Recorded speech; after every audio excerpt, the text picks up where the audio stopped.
What's up, guys? I hope you guys have been enjoying these videos. It's been another 10,000 miles since I did the 5 things I hate about Tacoma video. And since then, it's got 250K views, 1,600 thumbs up, and 1,400 thumbs down, which is expected. You can't expect everybody to think like you and be on the same page. So I want to address a couple things and give you a 20K update. Obviously, Tacoma's gone over a couple more things. I got the rock rails on there, got the hitch, got a freaking high lift out there, tore off the front bumper a little bit, which I'll show you. But again, I just wanted to go over my list again and tell you my updates and opinions on the thoughts of the truck. So hope you guys enjoy this. And for everyone who's commented, thank you. I appreciate it. I love the back and forth. If you're looking for some entertaining comments, go check them out. It's really funny because as someone who reads all the comments, I see both sides of it. You know, you'll go in there, you'll comment, and you'll have your opinion. But I see everyone's opinion. So it's real funny to see how many people agree with things and disagree with things. So interesting to see it full circle the way I get to. So thanks again for everyone who's commented. Let's run through this list real quick. Oh, and because someone will ask, quick Sawyer debut. She just woke up from a nap. So she's not gonna be in here very long. She needs to eat. We're trying fruits. Hey. What do you think about Toyotas? Yeah. Okay. All right, first things first. The first thing I mentioned in my video was the lack of inexpensive parts. And I made a mistake because I said cheap parts. And I didn't mean it in the fact of cheap parts. I meant it as the fact of inexpensive parts. So when I say that, I mean, when you go to any website and you look at parts, Jeep versus Toyota, most of the Tacoma stuff or 4Runner stuff is more expensive, which is totally fine because you get quality. Most of it's all American made too, which is great. And I meant aftermarket parts too. So again, there's a lot of opinions on that, but I didn't mean to say cheap. Nobody wants cheap parts. I mean, unless you toss on angry eyes and neon lights and stickers all over your Jeep and think that's the way it's supposed to be. But again, to each your own, you can do that if you want to. So again, that's what I meant as far as inexpensive versus cheap. Sorry about saying cheap, didn't mean it that way. Also, I do compare Jeeps to Toyotas a lot, and that's for one primary reason. Everybody asks me to. Everybody asks because they are either gonna buy a Jeep or a Toyota for the most part when they're going out on the trail. So when people come on and they're like, hey, why are you comparing a Jeep to a Toyota? They're not the same thing. I agree, they're apples and bananas. However, if you're gonna go out and you want a trail rig, most likely you're gonna buy a Jeep or a Toyota. So that's why it's comparative. And again, I see everything big picture. So while it may not work in your head, it makes sense because that's just what people ask me to do. I talk to probably 50 people a week, at least, on different platforms about which rig to buy, what platforms to do, and what build products to use.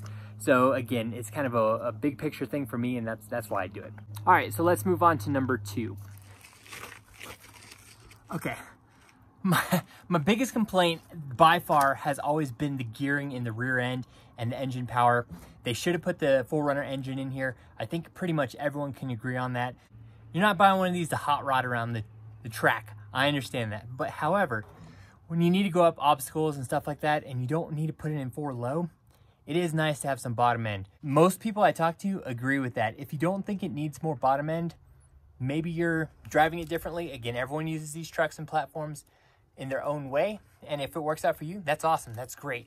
But in my opinion, my practical use, and with a lot of people I talk to, it could use better gearing or more power. Just back there. All right, the next thing on my list that people love to go back and forth with me on is the headroom. As I mentioned in the video, there's a lack of headroom and adjustment. So I have the 2019. Guys, again, in 2020, they fixed this problem. They made more adjustments in the seat so you can actually go down, which helps a lot.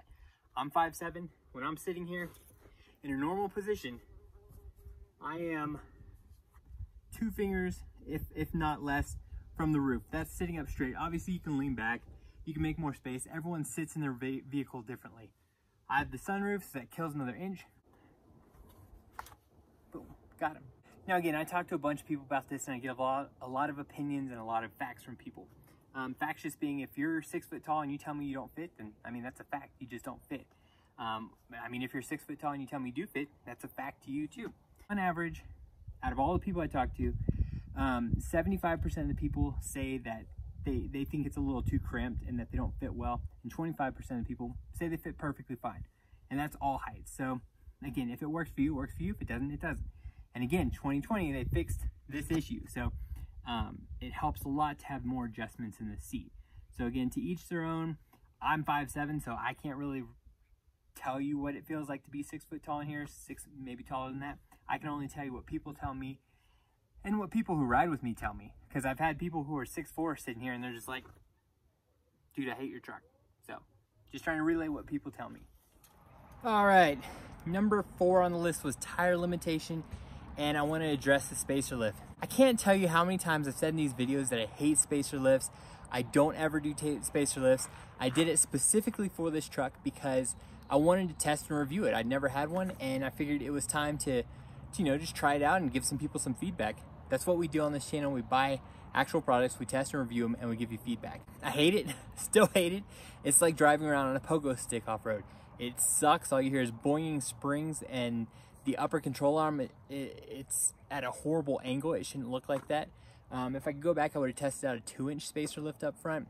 A 3-inch was too much in my opinion. If it's a 285, it's fine, but I don't know. I just don't like it. Now, as far as bigger tires, I like to off-road and I like to rock crawl, which is different than most overlanders and general people who buy Tacomas. Now, I know people say we don't do a lot of research before we buy vehicles, but we buy and review and sell all vehicles. So this vehicle, it was Tacoma's turn. I've done years of research on them. I knew what I was getting into. I know it's not a rock crawler, but I did want to push it to its limits. It's got a locker, it's got some off-road capabilities, and I'm going to push every vehicle we buy. That's why I bought it. I still wish I could go a little bit bigger. I'd go 35s.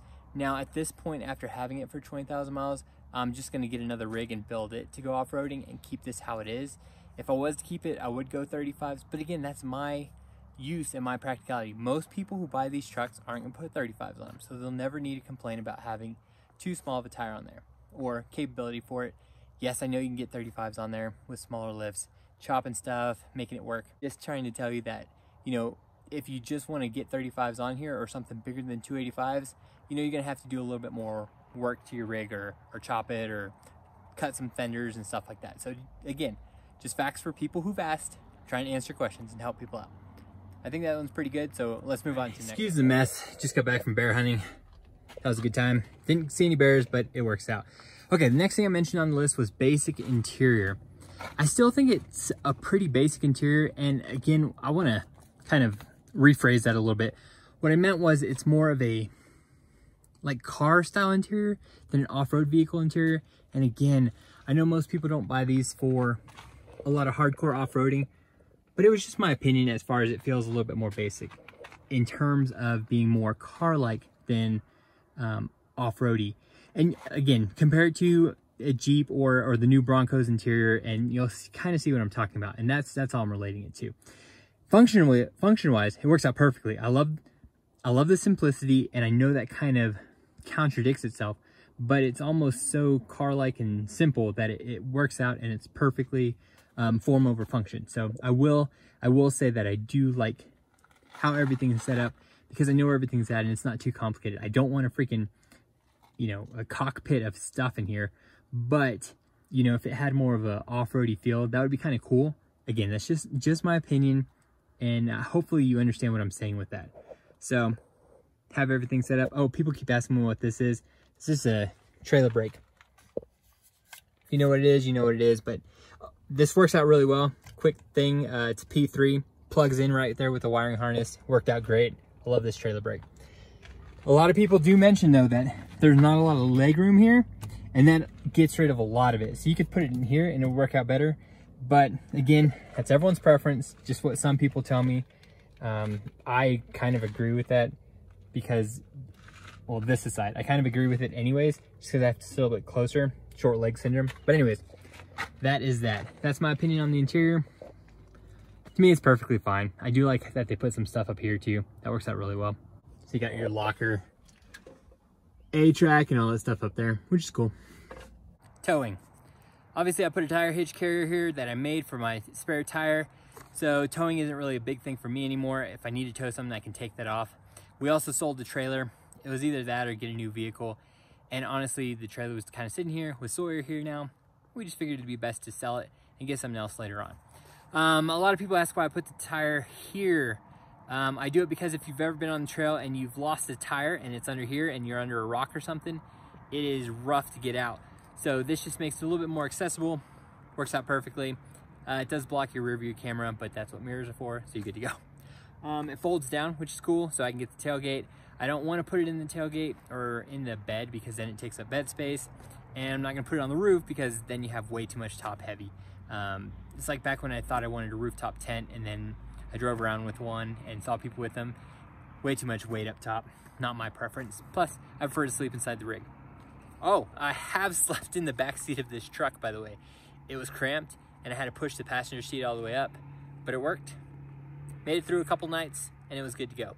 So towing wise, my biggest gripe with towing was, and I said this in the video, I said it's not a tow truck, I said it's not a half-ton truck. I mentioned that multiple times. What I was referring to was for a truck with 7,500 or 6,500 pound tow capacity, it really struggled with 4,500 pounds, and I was kind of disappointed with that. But again, that kind of goes back to the gearing and the bottom end too, in my opinion. You know, I've towed with other vehicles, towed the FJ80, the same trailer over here from Texas, and I don't know, again, just my opinion. It might work out perfectly for you. It was just my opinion for what it's rated at. I was just a little disappointed with how it towed. So that's my opinion on that. Talk to me if you got problems with it. So here you guys go, everything all said and done. I hope you guys enjoyed this video. I hope it helped some people out. As always, if you got a question or comment, hit me up in the comments below, hit me up on Instagram. I will talk to you. I will reach out and we can have a good conversation. I just ask, you know, be respectful, and you know, everyone has their own opinions on stuff, and that's totally fine. You know, let's have a conversation. We can debate, share beers afterwards, and have a good time, move on. I mean, come on guys, I have Jeep badge of honor badges on my Toyota. You think I take life that seriously? Come on, man. There's too many things out there that are going on that you just shouldn't have to worry about stuff like that. Just relax, be yourself, enjoy yourself. And as always, if we see you on the trail, that'd be great. I look forward to it.